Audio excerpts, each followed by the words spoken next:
All right, guys, I am ready to work today. My kitchen is a disaster, and I think I spent around $200-ish to get all of these organizational tools. I want to redo my sprinkles. I want to redo all of my baking tools that are everywhere.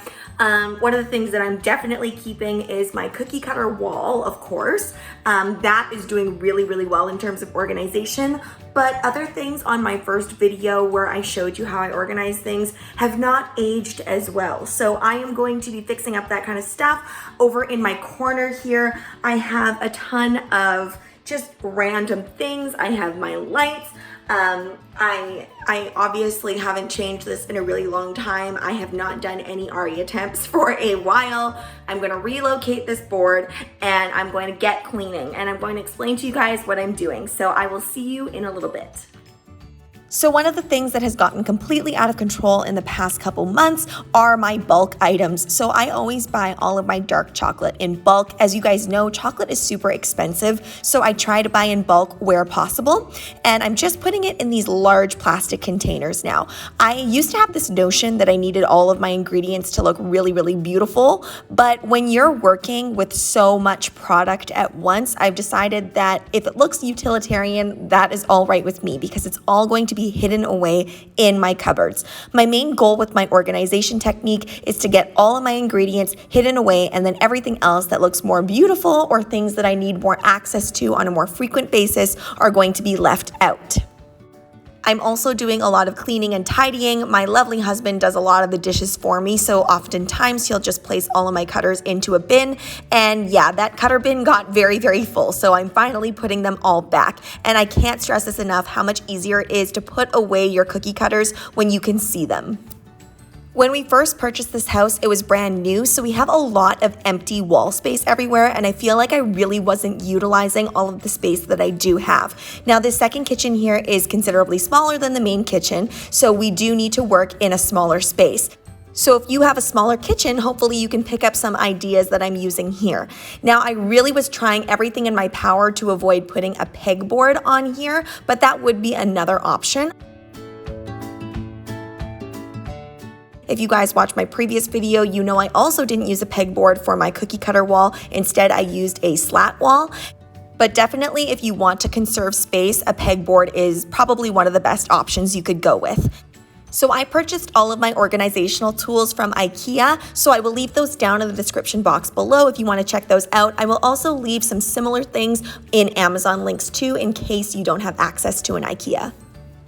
My top two shelves here are going to be full of my edible colors, my airbrush colors, my luster dusts, and other random dusts as well. Now, this will probably have to increase over time. You can see that I've left a considerable amount of space between each shelf. The reason being is because if I decide to buy larger colors, I want there to be room. There's lots of different ways to organize your colors. I've never found a good way, but I finally think that this is the way that will work for me because I need to be able to see my colors. I don't want my colors toppling over every time I lift them out of a box. So I think this way everything is going to stay upright and I'm going to be able to see all of the shades and tones that I have available and what I need to purchase. This is also why I'm doing this with my sprinkles as well. I also treated myself to a cake fridge, and it's basically like any other fridge. It's just that I was actually able to get one that can hold a 14-inch round cake board. I generally don't make cakes that are larger than that at the base unless they're super, super specialized, and it can also fit the height of at least a 3-tiered cake, which was a major, major plus for me. So this part of the kitchen is actually made for a full-sized fridge and it's carved out in that way, but instead I decided to go with a half fridge and then put in a bunch of organizational tools here. And really all it is it's a rod and then you can hang off anything that you need here. I really, really want my tools, like my actual cake tools, my paintbrushes, to be all on display because these are things that I use very, very often. As my husband finishes that up, I am putting all of my chocolate molds and all of my other different molds into that space there that used to hold my sprinkles.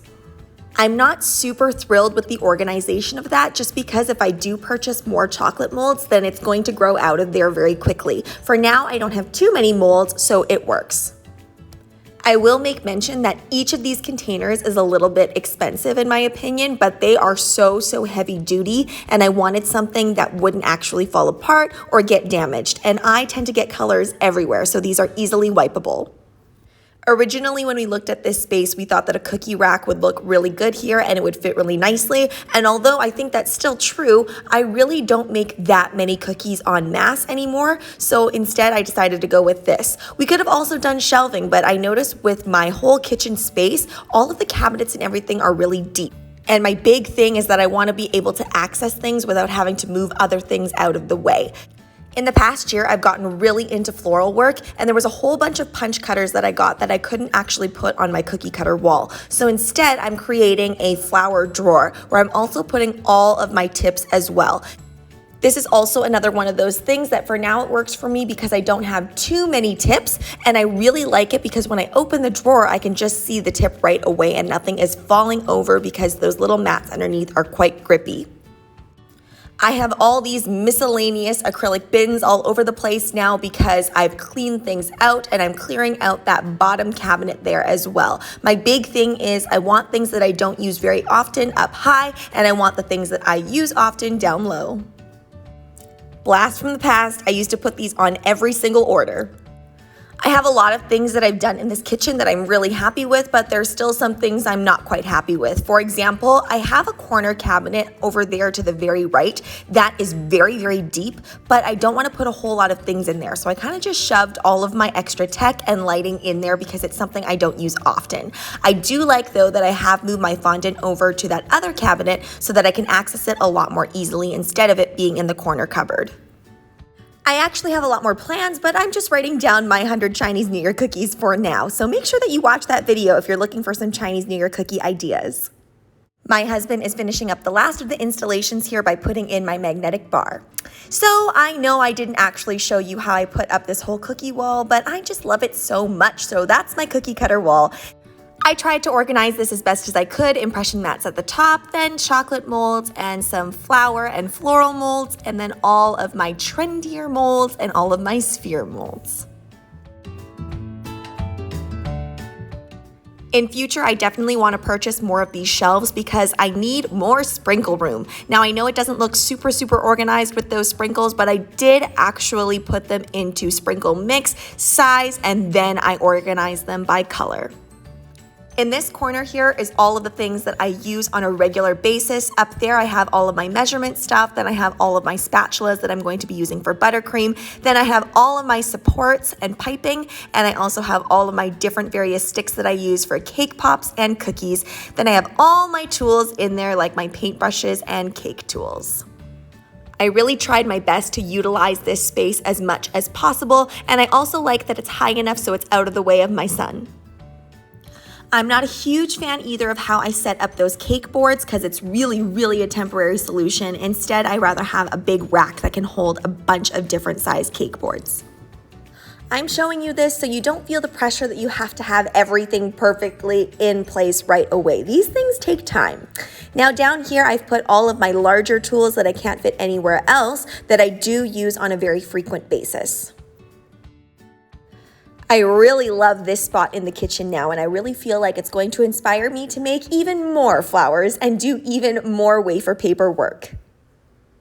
An organized space is so important for your home baking business because when you know where things are, it cuts down on the time and the frustration of trying to find that thing, and you also reduce the risk of purchasing things that you already have.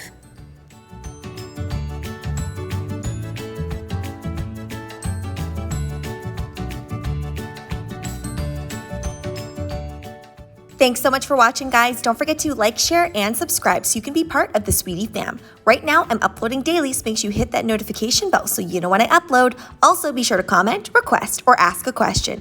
I love hearing from you guys.